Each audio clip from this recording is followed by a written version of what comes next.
Shalom saudaraku yang saya kasih dalam Tuhan. Salam sejahtera bagi kita semua. Selamat berjumpa kembali dalam program doa dan renungan firman Tuhan pada hari ini. Mari sebelum kita mendengarkan firman Tuhan, kita bersatu hati, kita akan berdoa. Bapa di surga, Bapa yang kami panggil, di dalam nama Tuhan Yesus Kristus, kami bersyukur Tuhan buat waktu yang indah ini. Kalau kami ada lagi sebagaimana kami ada, semua oleh karena anugerah-Mu.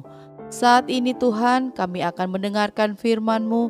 Kami mohon hikmat-Mu, berikanlah kami hikmat-Mu, agar kami boleh mengerti setiap firman yang akan kami dengar sebentar. Di dalam nama Tuhan Yesus kami berdoa. Amin. Renungan firman Tuhan hari ini berjudul, Jangan berjalan tanpa penyertaan Tuhan. Saudaraku yang saya kasihi, tahukah Anda bahwa satu kali Allah pernah mengancam orang Israel karena dosa mereka yang mereka perbuat? Allah mengancam umat-Nya dengan mengatakan bahwa Ia tidak akan berjalan bersama-sama dengan mereka. Alasan Allah demikian yaitu karena umat-Nya telah menyeleweng. Mereka tega membuat patung lembu emas dan berubah setia terhadapnya. Dalam Keluaran 32 ini menceritakan bahwa Musa benar-benar menyadari bahwa ada perbedaan antara orang yang disertai oleh Tuhan dan yang tidak disertai oleh Tuhan. Dia tahu bahwa karena penyertaan Tuhanlah mereka bisa keluar dari perbudakan di tanah Mesir. Musa pun tahu bahwa oleh karena tangan Tuhan yang kuat, mereka bisa menyeberangi Laut Teberau dan lolos dari ancaman kejaran tentara Firaun. Musa tahu betul bagaimana ia dan bangsa Israel telah dijaga, dilindungi, dan dituntun oleh Tuhan. Musa tidak tahan akan ancaman yang mengerikan tersebut dan merasa tidak mampu berjalan bila Tuhan tidak beserta dengan mereka. Menjadi bahan perenungan kita sekarang adalah bagaimana dengan kita? Apakah kita berani dan mampu berjalan sendiri tanpa penyertaan Tuhan dalam hidup kita? Kita sangat tahu betul akan seperti apakah hidup kita tanpa penyertaan Tuhan, sebab kita tahu juga saat Tuhan beserta dan menjaga kita. Bagi Musa, penyertaan Tuhan adalah segalanya yang mereka miliki dan andalkan. Oleh karena itulah, Musa berdoa untuk mengampuni dosa umat-Nya kepada Tuhan. Memang adalah sebuah fakta bahwa kita tidak bisa hidup tanpa Tuhan berada di sisi kita. Adalah sebuah malapetaka bagi kita jika Tuhan tidak berpihak kepada kita.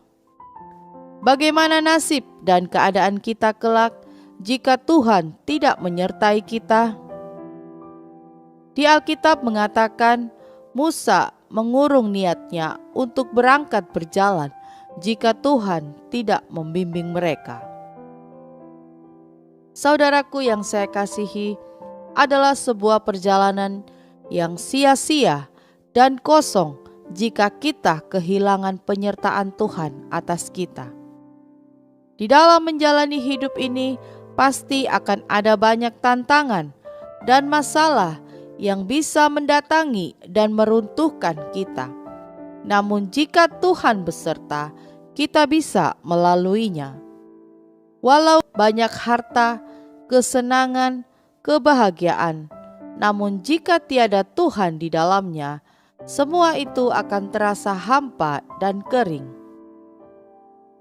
Namun sekalipun kita berjalan di dalam lembah kekelaman dan padang belantara selama Tuhan beserta, kita akan mampu melaluinya. Sekalipun kita seorang pemimpin hebat dan berpengalaman, penyertaan Tuhan adalah yang paling utama. Penyertaan Tuhan adalah segalanya. Penyertaan Tuhan adalah hal yang paling bijak, melebihi apapun yang kita miliki. Mari kita memiliki perasaan dan sikap yang sama, bahwa kita tidak bisa hidup tanpa Tuhan berada di pihak kita. Biarlah kita berjalan dan maju terus dengan bimbingan dan petunjuk Tuhan yang terus menemani tiap langkah dalam hidup kita. Amin. Mari kita berdoa. Bapa di surga, Bapa yang kami panggil, di dalam nama Tuhan Yesus Kristus, kembali lagi kami datang di hadapan-Mu.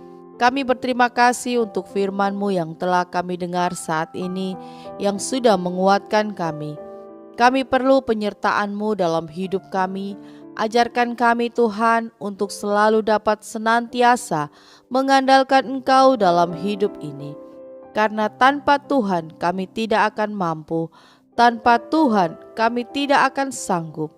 Engkaulah kekuatanku, Engkaulah perlindunganku. Terima kasih Tuhan, terima kasih.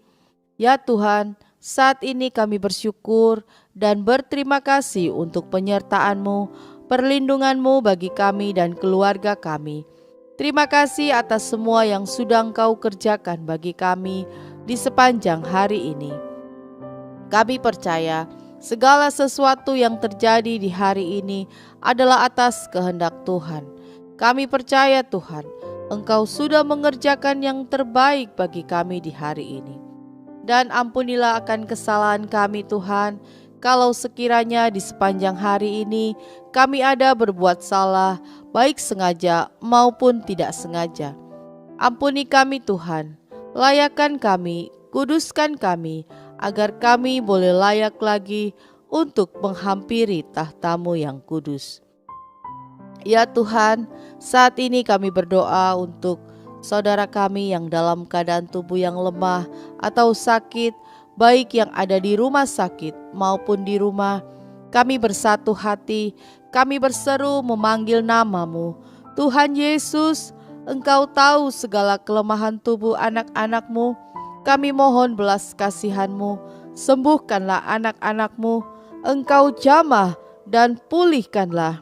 Kami percaya Engkau Allah yang sanggup menyembuhkan, Engkau dokter di atas segala dokter, Engkau sanggup memulihkan tubuh yang lemah dan sakit. Kami imani saat ini kuasa Allah sedang bekerja. Kami percaya kesembuhan sudah terjadi, pemulihan sudah terjadi di dalam nama Yesus. Terima kasih Tuhan, terima kasih. Berikanlah damai sejahtera-Mu, kuatkanlah dan hiburkanlah mereka yang saat ini sedang sakit. Biarlah mereka boleh selalu bersyukur dan mereka boleh selalu berkata bahwa Engkau Allah yang baik, Engkaulah Tuhan sumber pengharapan, Engkaulah Tuhan sumber kekuatan. Terima kasih Tuhan, terima kasih. Saat ini juga Tuhan, kami menyerahkan hidup kami ke dalam tangan Tuhan. Sepanjang malam hari ini Tuhan menyertai kami, Tuhan menjagai kami, dan Tuhan melindungi kami. Biarlah pasukan malaikat sorga-Mu berkeliling di atas kami. Bangunkan kami besok pagi dengan tubuh yang sehat dan kuat, dan tidak kekurangan suatu apapun. Dan kami boleh kembali lagi beraktivitas dengan baik, dan kami boleh menggunakan tubuh ini untuk kemuliaan nama-Mu. Terima kasih Tuhan, terima kasih. Kami sudah berdoa, kami percaya Tuhan sudah mendengarkan doa-doa kami. Di dalam nama Tuhan Yesus Kristus kami berdoa. Haleluya. Amin. Puji Tuhan, kita sudah berdoa. Saya percaya kita sudah diberkati. Sampai berjumpa kembali dalam doa pagi kita besok. Selamat malam, Selamat beristirahat. Tuhan Yesus memberkati.